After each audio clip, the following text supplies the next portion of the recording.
The great getaway begins, but with huge numbers on our roads, railways and at the airports. Hello from David and from me. Welcome to the programme. First tonight, the rail strike is off, but the great Easter getaway is well and truly on. Yes, thousands of people will be taking to the roads, railways and heading to our airports over the next couple of days as the bank holiday rush signals the start of a crucial weekend for the region's tourism industry. In a moment, we'll hear from Natalie Gray on the Norfolk and Suffolk Broads about just how crucial the weather could be for the region's economy. But first, let's go to the headquarters of Traffic Master in Bedfordshire, where Rhiannon Mills can bring us right up to date on the travel situation. Rhiannon, relief at last that next week's rail strike is off. That's right, Becky. Relief for commuters. In the last couple of hours, we've heard that thanks to a High Court injunction, that 4-day train strike, which was planned for next week, has now been called off. Unfortunately, though, if you're planning your Easter getaway in the next couple of hours, you could still face some delays and disruption. If I just take you to look at this computer screen here, these are red and orange dots. Unfortunately, those mean traffic jams are building. And if the figures I've been looking at today are anything to go by, we could be looking at the busiest Easter getaway that we've seen in years.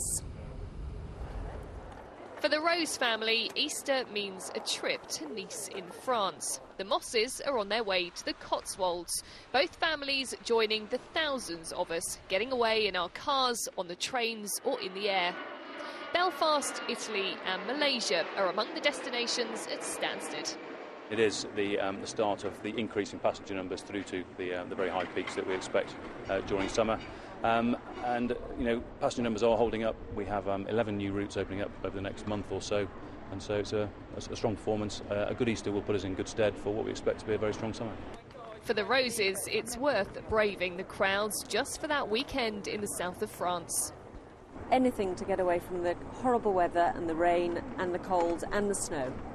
While lots of us are going to be overindulging on those Easter eggs, lots of passengers are going to be rolling into our region's airports. Here at Stansted, they're expecting around 350,000 passengers over the weekend, while at Luton, it's 115,000.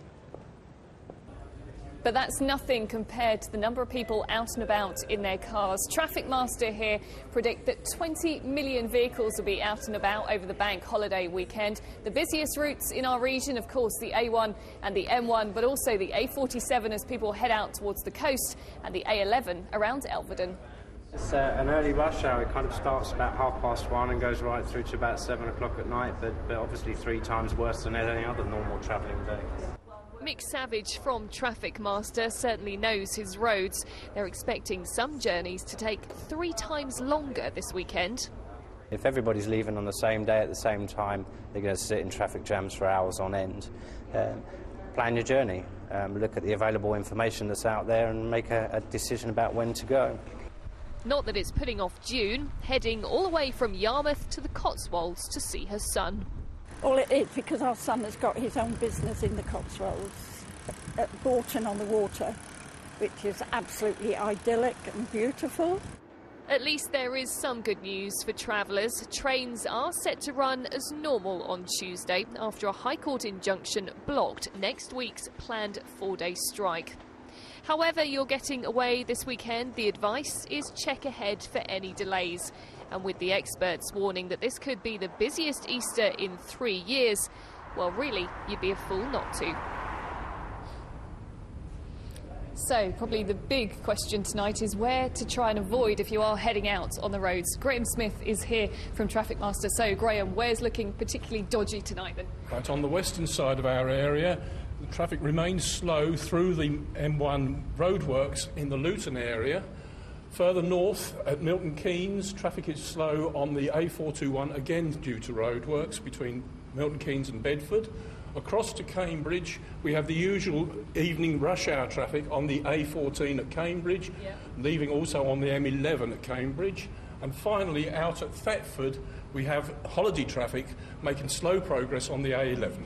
So it's the usual culprits, but also a bit of holiday traffic as well, isn't it, really? Indeed it is. Now, one person that I know who won't be getting to their destination on time is a woman that I saw at Stansted Airport earlier, checking in for her flight. Unfortunately, she found out she should have been checking in at Luton instead. Thank you, Rhiannon. What a nightmare. Now, the weather forecast is not looking too promising for anyone on the move over Easter. And for the region's massive tourism industry, that is a major worry. Yes, traders fear a wet weekend would mean they miss out on the first big payday of the year as the spring and summer season gets underway. Well, Natalie Gray is in Wroxham, the gateway to the Broads, for us tonight. Natalie, how worried are they there? Really worried. Lots of places like here in Wroxham have been in hibernation all winter, and Easter really marks the start of their business year.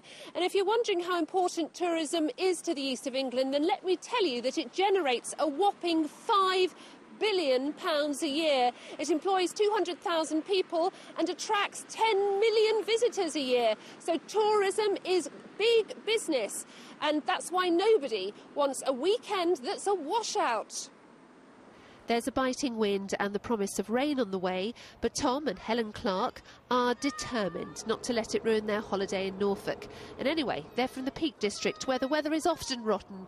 Mind you, they've got the river to themselves in Wroxham. My mum bought these two some really good waterproofs, and that's all that I think you need. And wrap up warm, bring a flask, and you can have fun wherever you go. Easter weekend is the traditional curtain raiser to the summer. 75% of these hire cruises in Wroxham are booked this weekend. But day boats stand idle, and a children's Easter special aboard the paddleboat Vintage Broadsman has few takers. It'll run twice a day for the next 3 days, and they're hoping it won't go empty. If the sun shines this weekend, we will be so busy. Unfortunately, if the sun doesn't shine, then we won't. We'll just have all the boats sitting here waiting. During good weather, the seafront traders at Clacton usually do a roaring trade, so they're praying for more sunshine than showers. Well, there's not much you can do about weather, is there? Just got hope that you get the good weather. Well, we're getting all sorts of mixed reports on the weather. The last one I heard was that it was going to be a little bit unsettled, so we'd like it to be a lot better than that, and we're very dependent on the weather, so please God, someone's looking after us. The Travel Association ABTA expects 2 million people to leave the country this weekend in search of warmer climes, but tourism chiefs here aren't fazed. It's a long summer, and hopefully we'll not be affected too badly, because there is an overall trend of people exploring their local areas far more, so the tourism in this region should be strong this year. Whatever the weather, Whipsnade Zoo in Bedfordshire says it'll be their busiest weekend of the year so far. Well, we get on and cope, as do the animals. And in actual fact, most of our visitors who know Whipsnade, they come, they know what it's like here, and what they enjoy that fresh feel of the air as we're feeling today. Well, the black clouds are looming, but then what do we expect? It is a bank holiday weekend after all, and that normally means good weather for ducks. Good weather for ducks or good weather for traders? Well, here's a woman who knows. I'm glad to say that Amanda is shivering with us in Wroxham. Amanda, tell us, what's it going to be like? Well, the ducks will certainly be happy, and hopefully the traders will be by the time we get to the end of the week. But this weather we've got with us today is typical of April weather, I'm afraid. So we start the Easter weekend not that great. There will be showers, long spells of rain and windy, but Easter Sunday even and Bank Holiday Monday is looking much more optimistic, but I will tell you more details about that later on. Thank you very much, Amanda. And it is beginning to rain, and as she says, it is April. We should expect showers. Thank you, Natalie. Thanks, Amanda. Poor Amanda, she has a stressful job at this time of the year, doesn't she? It is really stressful. You do so want to make it a positive forecast for the bank holiday weekend. But whatever the weather, I'm sure we'll enjoy it. Yeah, and if you want to keep up with all the travel news over the Easter weekend, then don't forget our website, itv.com/Anglia. You'll find links to all the main travel sites and, of course, that all-important bank holiday weather forecast for the Anglia region.